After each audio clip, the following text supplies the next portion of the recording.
दोस्तों कैसे हो आप लोग। और मुझे उम्मीद है कि आपको वीडियो पसंद आएगी। दोस्तों अगर आप लोगों ने अभी तक मेरे चैनल को सब्सक्राइब नहीं किया तो प्लीज़ इसको सब्सक्राइब कर ले, क्योंकि मैं इस तरीके की वीडियो आप लोगों के लिए लेके आता रहता हूँ। दोस्तों क्या आप लोगों को सेकेंड हैंड कार लेनी है, खरीदनी है, तो दोस्तों ये वीडियो आपके लिए है। कई लोगों का मेरे पास सवाल आया कि उन्हें सेकेंड हैंड कार लेनी है, तो दोस्तों मैं उनको बता दूँ कि उनको किन किन बातों का ध्यान रखना है जब वो सेकेंड हैंड कार अपनी लें। क्योंकि मैंने इसके ऊपर एक वीडियो बनाई थी, तो मैं उसका डिस्क्रिप्शन में आपको उसका लिंक दे दूँगा, तो आप वहाँ से उसका वीडियो देख सकते हो। उसमें मैंने बताया कि कैसे डीलर मीटर को पीछा कर देते हैं अपनी, और फिर पता नहीं चलता आप लोगों को, तो मैंने वो सब बताया, तो आप वहाँ से देखें तो आप लोगों को पता लग जाएगा। तो दोस्तों चलो मैं स्टेप बाय स्टेप आपको बताता हूँ किन किन बातों का आपको ध्यान रखना है जब भी आप अपनी सेकेंड हैंड कार को बाई करेंगे। तो दोस्तों पहली बात तो आपको क्या करना है, जब भी आप किसी डीलर के पास जाते हो या किसी कार ओनर के पास जाते हो, तो आपको उनकी कार में ज़्यादा इंटरेस्ट नहीं दिखाना। कई लोग क्या करते हैं, कार जाते हैं, उन लोगों को जैसे पसंद आती है तो वो बोलते हैं हाँ बहुत अच्छी है। वो इन चीज़ों को समझ लेते हैं और उससे वो अपना प्राइस कम नहीं करते हैं। जो प्राइस उन्होंने रखा होता है उससे कम नहीं होते, क्योंकि उन्हें पता होता है कि आप लोगों ने कार पसंद कर ली है। तो आपको ये उनको जाहिर नहीं करना कि आपको कार पसंद है, आपको बस नॉर्मली उनसे बात करनी कि कभी वो गाड़ी के अंदर कमी देखनी चाहिए।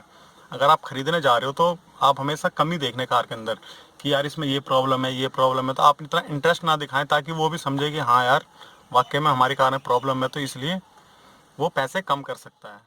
दोस्तों दूसरी बात है कार की कंडीशन। कंडीशन कैसी है कार की, देखिए जब आप चाहते हैं कार लेने, तो कार में क्या होता है कि बैटरी ख़राब होती है, जैसे या टायर बिल्कुल ही ख़राब है आपके, आपको लेने के बाद टायर डलवाने पड़ेंगे, बैटरी डलवानी पड़ेगी, इंश्योरेंस करवाना पड़ेगी। देखिए मैं आपको बता दूं, अगर आप 2-3 साल पुरानी कार लेते हैं, उसका इंश्योरेंस का कॉस्ट आता मिनिमम आप 8000 मान लो, 8 से 12 हज़ार के बीच में आप मान लो इंश्योरेंस का उसका खर्चा है।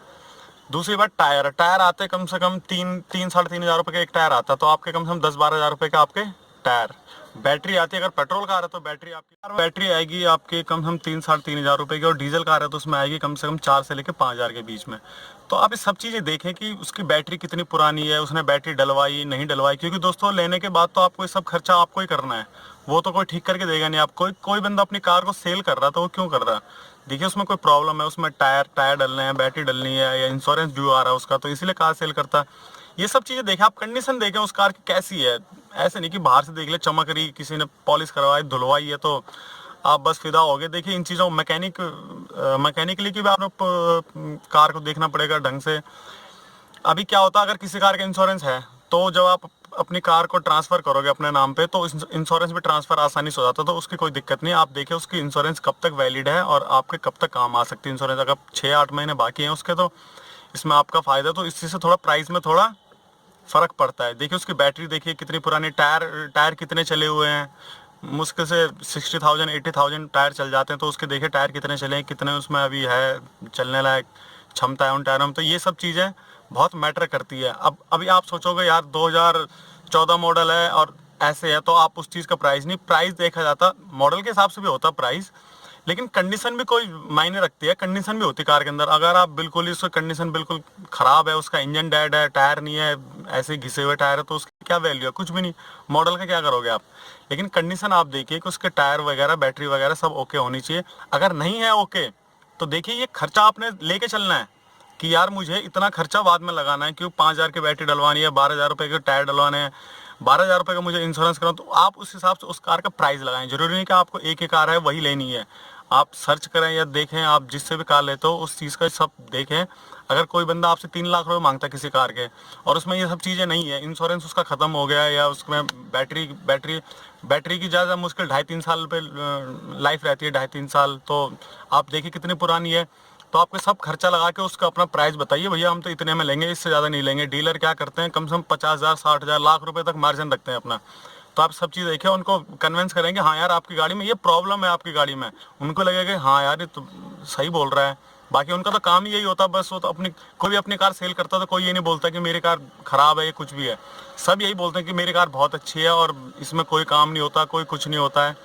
आप उसका एसी चेक कीजिए, एसी चल रहा नहीं चल रहा। अगर एसी ख़राब है तो उसका कंडेंसर ख़राब है, या उसकी गैस निकल गई, या कूलिंग कॉइल ख़राब है, क्या ख़राब है उसमें ये तो आपको पता नहीं है, तो सर्विस सेंटर में जाने के बाद पता लगेगा। कंडेंसर ख़राब होता है, कंडेंसर आपका कितने का आएगा, कम से कम 12 से 14 हज़ार रुपये का कंडेंसर आएगा आपका। तो दोस्तों ये सब चीज़ें आप देखिए और उसके बाद डिसाइड कीजिए कि आपको क्या प्राइस देना है उसका। तो कंडीशन भी बहुत मैटर करती है। चौथी बात है कि क्या वो कार सीएनजी में है, आप जो कार ले रहे हो क्या आप सीएनजी वाली ले रहे हो, अगर सीएनजी वाली ले रहे हो तो क्या उसकी सीएनजी आरसी में चढ़ी हुई है, आरसी में चढ़ी हुई है तो क्या इंश्योरेंस में चढ़ी हुई है, आप ये सब चीज़ें चेक करें। अगर उसकी उसकी सीएनजी अगर आरसी में नहीं चढ़ी हुई तो फिर वो चढ़ नहीं पाएगी कभी, ना वो इंश्योरेंस में चढ़ेगी ना आपकी आरसी में चढ़ेगी। तो आप ऐसे कार बिल्कुल ना लें। अगर सीएनजी वाली कार अगर आप लेना चाहते हो तो उसका सीएनजी उसकी आरसी में चढ़ी हुई होनी चाहिए और इंश्योरेंस में चढ़ी हुई होनी चाहिए। क्योंकि दोस्तों जब आपकी कार का इंश्योरेंस होता है तो उसमें जो आपकी गैस किट है उसकी वैल्यू लगाई जाती है, उसके भी आपको एक्स्ट्रा पैसे देने पड़ते हैं। तो उससे क्या होता है, कल को आपके कार में कुछ भी हो जाता है, सीएनजी से कुछ हो जाता है, कुछ भी कभी भी हो जाता है, तो इंश्योरेंस वाले तो क्या करते हैं कि अगर आपकी आरसी में नहीं चढ़ी हुई, इंश्योरेंस में नहीं चढ़ी हुई अगर आपकी सीएनजी, तो वो क्या करते हैं आपको क्लेम कभी नहीं देंगे। वो बोलेंगे आपने इनलीगल सीएनजी अपनी कार में लगवाई इसीलिए ये सब हुआ, तो वो नहीं देंगे। उनको तो बहाना चाहिए बस आपको पैसे न देने का। तो आप ये सब कभी ना करें, क्योंकि आरसी में सीएनजी तभी चढ़ती है जब आप नहीं लगवाओगे। क्योंकि एक बार पुरानी होगी तो उसके बाद बहुत मुश्किल हो जाती है लगाने में, बहुत ज़्यादा। आजकल तो नई कारों में भी नहीं लग पा रही है, तो आजकल तो पुरानी कारों की तो बात ही अलग है। तो आप ये सब चीज़ें देखें। कार अगर सीएनजी आप लेना चाहते हो तो सीएनजी वही लें जिसकी इंश्योरेंस में आरसी में उसकी चढ़ी हुई हो और उसमें रजिस्ट्रेशन हो रहा होगा उनका, तो वही कार लें, बाकी आप फालतू चक्करों में ना पड़े। पांचवी बात है कि आपकी कार की बॉडी कैसी है। जब आप भी कार देखने जाते हो तो उसकी बॉडी लाइन देखें कि कैसी है, कोई स्क्रैच विस्क्रैच तो नहीं है। देखिए छोटे मोटे स्क्रैच तो लगते रहते हैं, मैं ये तो नहीं बोलूँगा कि उसने जो कंपनी से कार खरीदी तो आपको वैसी की वैसी मिल जाएगी, वैसी नहीं मिलेगी। आप सेकेंड हैंड कार लेने जा रहे हो, थोड़ी बहुत प्रॉब्लम तो आती रहती है। उसने 10 लाख रुपए दे के कार खरीदी, आप उसके 5 लाख रुपए दे रहे हो, 3 लाख रुपए दे रहे हो, तो आपको ऐसा तो नहीं कि बिल्कुल ब्रांड न्यू कार मिलेगी। लेकिन आप उसकी बॉडी लाइन देखिए कैसी है। देखिए स्क्रैच वगैरह लगते रहते हैं, पैंट वगैरह होती रहती है। मैं ये नहीं बोलूँगा कि आप बिल्कुल पैंट वाली कार ना खरीदें, जो दोबारा पैंट हुई है वो वाली कार ना खरीदें, ऐसा कुछ नहीं है। आपसे भी लगी हो तो आप उसको पैंट ही करवाओगे, लेकिन पैंट अच्छे मैकेनिक से होना चाहिए और अच्छी जगह से होना चाहिए, ताकि उसमें पैंट अपना आप गिरना चालू ना कर दो। क्योंकि कभी कभार क्या होता है, जो पैंट करवाई हुई गाड़ी होती है उनमें चोट लगती है, क्या करता है पैंट वहाँ से उतरना चालू, गिरना चालू हो जाता है, ऐसे मोटे मोटे गिरना चालू हो जाते हैं। तो ऐसा ना करवाएं। देखिए दोस्तों बम्पर वम्पर क्या है, अगले पिछले जो बम्पर है थोड़े बहुत वो तो टच वच होते हैं, 2 या 3 हज़ार रुपये में आराम से आपके पैंट भी हो जाते हैं दोबारा, तो कोई इसकी दिक्कत नहीं है। तो बॉडी लाइन आप देखिए, कहीं मेजर एक्सीडेंट तो नहीं है, कहीं कार पलटी हुई तो नहीं है। आप उसके पिलर देख सकते हैं, यहाँ पे मैं आपको पिलर दिखा देता हूँ, एक सेकंड दिखा दूँ कि कैसे आप पता कर सकते हैं कि वो कार कभी पलटी तो नहीं, कभी मेजर एक्सीडेंट तो नहीं हुआ उसमें। मैं आपको दिखाता हूँ, ये रहे आपके पिलर। देखिए ये इस कार के पिलर है ये, तो आप इस चीज़ को देखिए, ये रहे आपके पिलर। आप इस चीज़ को देखिए, कभी यहाँ पे एक्सीडेंट हुआ होगा ना तो ये ऐसे जेन्युइन नहीं रहेगा, क्योंकि ये ऐसा बिल्कुल प्लान नहीं मिलेगा। यहाँ पे कुछ ऐसा मिलेगा कि आपको खुद ही पता लग जाएगा कि हाँ यार दोबारा ये पैंट हुआ है और दोबारा ये इसमें कुछ ठीक करा गया, क्योंकि ऐसा बिल्कुल जेन्युइन आपको मिल नहीं पाएगा, ऐसा बिल्कुल प्लान नहीं हो पाता, क्योंकि ये चीज़ें नहीं डल नहीं पाती कभी भी हो। तो ऐसे के ऐसे ही हथौड़े मार के सीधे कर लेगा कोई, लेकिन ये डल नहीं पाएगा ये कभी भी नया। तो आप ये सब चीज़ें देखें, और मैं आपको आगे इंजन पे भी दिखा दूंगा, अगर वहाँ भी कोई एक्सीडेंट हुआ होगा तो वहाँ से भी आपको पता लग जाएगा। तो मैं आपको दिखा देता हूँ। तो दोस्तों आपको ये पता करना कि वो कभी आगे से एक्सीडेंट तो नहीं हुई कार। ये तो आपको दिख रही है सीधी लाइन, ये यहाँ से लेके यहाँ तक लाइन जा रही है दोस्तों, ये आपकी बिल्कुल जेन्युइन होनी चाहिए। ये देखिए बिल्कुल जेन्युइन है, ये कभी मुड़ा नहीं है। क्योंकि एक बार ये मुड़ने के बाद ना ये सीधी हो तो जाएगी ये, लेकिन ये प्रॉपर ऐसी हो नहीं पाएगी कभी भी हो, तो ये कभी नहीं भी नहीं डल पाती है। नहीं डलवाओगे तो उसमें खर्चा आता है ज़्यादा, तो ये चीज़ें कभी जेन्युइन हो नहीं पाती। अगर आपको आगे से पता करने की कार कभी आगे से एक्सीडेंट हुई या नहीं हुई, तो आप बस इस चीज़ को देख लीजिए, जो लाइन जा रही है इस चीज़ को देखिए आप, ये कभी मुड़ी हुई नहीं होनी चाहिए। अगर ये प्लान है तो समझ लो कभी भी नहीं लगी। बाकी छोटी मोटी टक्कर तो लगती रहती है आगे से, बम्पर वगैरह तो होता। अगर ये सारी चीज़ें पिचक जाती तो इसका मतलब है थोड़ा ज़्यादा एक्सीडेंट हुआ उसमें और प्रॉब्लम हो सकती है उसमें। तो आप ये सब चीज़ें चेक करें और तसल्ली करें जब भी लें कार को। और दोस्तों छठी बात, सबसे मोस्ट इंपॉर्टेंट बात मैं आपको बता दूं, कार का इंजन कैसा है। आपको अगर आप कार का इंजन चेक करना हो, चाहे वो पेट्रोल हो चाहे डीजल हो, आप क्या कीजिए बस उसको स्टार्ट कीजिए और स्टार्ट करके उसका साउंड देखिए, साउंड कैसा आ रहा है इंजन का। अगर वो कार खड़ी है मीन्स 5-6 घंटे से खड़ी है कार, तो आप सबसे पहले उसका इंजन ऑयल चेक कीजिए। इंजन ऑयल यहाँ से चेक होता है, आप उसका इंजन ऑयल चेक कीजिए और देखिए उसमें इंजन ऑयल पूरा है या नहीं है। अगर कम है तो समझ लो वो कार इंजन ऑयल को खाती है, इसीलिए उसमें इंजन ऑयल कम है। अगर पहली बात तो आपको ऐसी कार कोई मिलेगी नहीं कि जो बिल्कुल रात की खड़ी हो और आप सुबह कर रहे हो, क्योंकि सब लोग स्टार्ट करके रखते हैं अपनी कार को, थोड़ा चमका वमका के रखते हैं जो बेचते हैं। लेकिन आपको मिल गया, आप लक्की हुए, तो आप ऐसे चेक कर सकते हो। दूसरी बात दोस्तों, जब भी आप अपनी कार उस कार को स्टार्ट करते हो तो उसमें इंजन का साउंड देखिए आप कैसा आता है।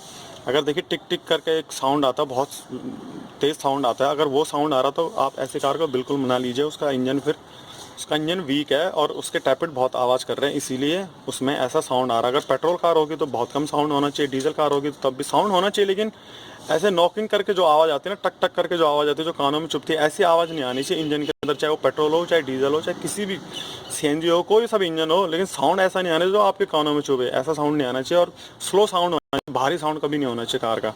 तो आप ऐसे ही चेक करें। अभी मैं आपको दिखा देता हूँ अपनी कार को स्टार्ट करके। आपको बाकी करना है कि जब आप कार को स्टार्ट करें तो जहाँ से ऑयल डलता है आपको बस ये खोलना है सिंपली। चलिए मैं आपको अपनी कार स्टार्ट करके दिखाता हूँ। तो दोस्तों हमारी कार स्टार्ट हो चुकी है, मैं आपको दिखाता हूँ। ये खोलिए आप, इसको खोलना है आपने। हालांकि जो डीलर वगैरह होते हैं इसको खोलने नहीं देते, क्योंकि उनको पता लग जाता है कि यार इस बंदे को सब पता है। तो आपको ये सब चीज़ें खोलनी है, जहाँ से आप ऑयल चेक करते हो वो भी खोलना है आपने, और बस एक्सीलेटर देना है। तो एक्सीलेटर देना है। अगर यहाँ से ऑयल ऊपर आता है, ये यहाँ से ऑयल ऊपर आता है, तो समझ लो वो इंजन बैक मार रहा है, तो इंजन बिल्कुल डेड है वो। देखिए दोस्तों, एक्सीलेटर दे रहे हैं, तो यहाँ से बिल्कुल भी ऑयल नहीं आना है, और यहाँ। तो दोस्तों आई होप कि आपको समझ में आ गया होगा। यहाँ से बिल्कुल भी ऑयल नहीं आना चाहिए। थोड़ा बहुत उसमें एक्सीलेटर दीजिए, ज़्यादा मत दीजिए, थोड़ा बहुत उसमें एक्सीलेटर दीजिए, और यहाँ से बिल्कुल भी ऑयल ऊपर नहीं आना चाहिए, वरना उसका इंजन बिल्कुल डेड है फिर। और दोस्तों पीछे आप साइलेंसर को देखें। साइलेंसर में जब आप एक्सीलेटर करते हो कार को, तो साइलेंसर से क्या धुआं तो नहीं निकल रहा? धुआं उसमें नहीं निकलना चाहिए, वाइट धुआं बिल्कुल नहीं। अगर आपकी डीजल कार है तो ब्लैक धुआं देगी वो, क्योंकि डीजल जलता है तो ब्लैक धुआं आता है, लेकिन वाइट धुआं नहीं आना चाहिए। जो कार वाइट धुआं देती है वो कच्चा होता है, तो इसका मतलब उसमें कच्चा ऑयल आ रहा है उसमें, तो इसीलिए वो वाइट धुआं दे रही है, और कच्चा उसमें स्मेल भी अजीब से आती है। तो आप ये सब चीज़ें चेक करें दोस्तों। कार आपने लेनी है, पैसे आपके हैं, तो ये सब चीज़ें चेक करके आप लें, तसल्ली करके लें, और जल्दबाजी ना करें कभी भी कार लेने के लिए। डीलर तो क्या करता है कि कन्विंस करते हैं कि हमारी कार बहुत अच्छी है, ये सब है, लेकिन आपको सोच समझ के करना है जो भी कुछ करना है। तो दोस्तों मुझे उम्मीद है कि आपको ये वीडियो पसंद आई होगी, और आपका अगर कोई भी सवाल या सुझाव हो तो आप कमेंट बॉक्स में लिखें। और अगर आपको वीडियो पसंद आई तो दोस्तों प्लीज़ मेरे चैनल को सब्सक्राइब जरूर करें। और आपको किस किस चीज़ों में प्रॉब्लम आ रही, कार के रिलेटेड या ड्राइविंग के रिलेटेड जो भी है, तो आप मुझसे पूछ सकते हैं कमेंट बॉक्स में। मैं उसके जवाब देने की पूरी कोशिश करूँगा।